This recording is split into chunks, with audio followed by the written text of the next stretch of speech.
Hi friends, welcome back. Black white and grey love kills ఇది మనకు Sony లివ్లో streaming అయితే అవుతుంది. తెలుగు ఆడియోలో కూడా ఉంది. 6 ఎపిసోడ్లు ఉన్నాయి, కానీ ఫ్యామిలీతో మాత్రం చూడడం అయితే కష్టం. అడల్ట్ కంటెంట్ అయితే ఉంది. ఈ సిరీస్ మొత్తం కూడా ఒక డాక్యుమెంటరీ స్టైల్లో ఉంటుంది. సో ఇది పూర్తిగా డాక్యుమెంటరీ కాదు, అలాగనే పూర్తిగా వెబ్ సిరీస్లా కూడా అనిపించదు.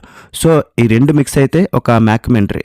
మరి ఈ సిరీస్ ఎలా ఉందో చెప్పేస్తా. అంతకన్నా ముందు మన ఛానల్ సబ్స్క్రైబ్ చేసుకుని వీడియో నచ్చితే ఒక్క లైక్ అయ్యండి భయ్య. రెగ్యులర్గా చూస్తున్న వాళ్ళు కూడా సబ్స్క్రైబ్ చేసుకోవట్లేదు. సపోర్ట్ అయితే ఇవ్వండి. మా లాంటి చిన్న ఛానల్స్ని ఎంకరేజ్ చేయాలనిపిస్తే. సరే, ఫస్ట్లీ బేసిక్గా ప్లాట్ ఏంటంటే, ఒక రాజకీయ నాయకుడు డ్రైవర్ కొడుకు ఒక నలుగురిని చంపినట్లు ఆరోపణలు అయితే ఎదుర్కొంటాడు. డేనియల్ గ్రే అనే ఒక జర్నలిస్ట్ కొంతమంది పోలీసులు, ఫ్రెండ్స్ అండ్ వాళ్ళ ఫ్యామిలీ ఇంటర్వ్యూస్ ద్వారా ఏం జరిగింది, అసలు నిజాన్ని కనిపెట్టాలని ట్రై చేస్తూ ఉంటారనమాట. నిజంగా ఆ డ్రైవర్ కొడుకే ఆ నలుగురిని చంపాడా లేదా ఇంకా ఎవరైనా చేశారా, అసలు నిజమేంటన్నది ఈ సిరీస్లో మీరు చూస్తారు. మరి ఈ సిరీస్ చూడకముందు నాకైతే ఎటువంటి ఎక్స్పెక్టేషన్స్ ఏమీ లేవు. అసలు ట్రై చేద్దామా వద్దా అని ఆలోచిస్తూనే ఉన్నా. బట్ చూశాక మాత్రం డీసెంట్ వాచ్ అనిపించింది భయ్య. సాటిస్ఫై అయ్యా. కానీ క్లైమాక్స్ ఎండింగ్ అయితే ఇవ్వలేదు. నెక్స్ట్ సీజన్ కోసం వెయిట్ చేయాలి. మనం తెలుగు, తమిళ్, హిందీ ఇంకా అదర్ లాంగ్వేజ్లో వచ్చిన ఎన్నో క్రైమ్ సిరీస్లు చూసాం, కానీ ఇది కొంచెం డిఫరెంట్గా ఉంటుంది. మెయిన్గా ఎక్కువ హాలీవుడ్లో ఫౌండ్ ఫుటేజ్ ఫార్మేట్ ఎక్కువ యూజ్ చేస్తుంటారు. ఆ ఫార్మేట్ని యూజ్ చేసుకుని డైరెక్టర్ బాగానే తీశారు. ఇంకా నేషనల్ జాగ్రఫిక్, బీబీసీ లాంటి కొన్ని ఛానల్స్ ఉంటాయి కదా, అందులో డాక్యుమెంటరీస్ ఉంటాయి. సేమ్ ఈ సిరీస్ చూస్తున్నప్పుడు అలాంటి ఫీలింగే మనకు వస్తుంది.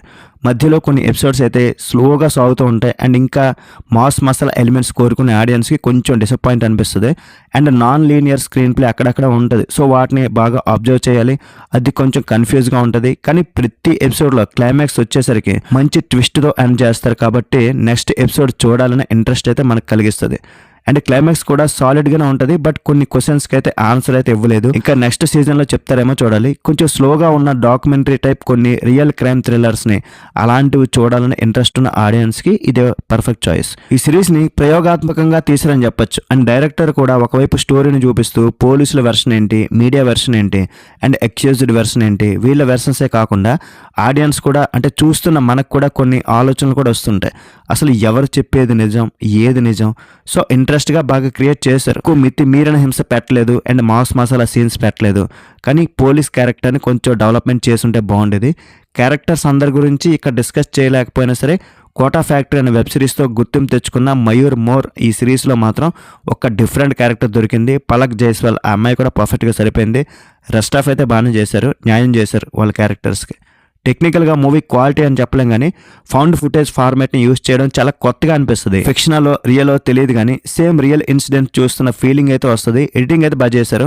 బ్యాక్గ్రౌండ్ స్కోర్ అయితే బాగుంది. యాక్చువల్గా డైరెక్టర్, ఎడిటర్ కూడా అతనేనంట. సో తనకు కావాల్సింది తను చేశారు. బెటర్ వర్క్ అయితే ఇచ్చారు. ఫైనల్గా ఈ సిరీస్కి నేను ఇచ్చే రేటింగ్ ఏంటంటే 3/5. That's it guys. ఇలాంటి మరిన్ని రివ్యూస్ కోసం మన ఛానల్ సబ్స్క్రైబ్ చేసుకోండి. వీడియో నచ్చితే ఒక లైక్ అండ్ మీ ఫ్రెండ్స్తో షేర్ చేసుకుని కొంచెం సపోర్ట్ ఇస్తే మాకు కూడా హ్యాపీ. నెక్స్ట్ వీడియో మళ్ళీ కలుద్దాం గైస్. బై బై అండ్ జై హింద్.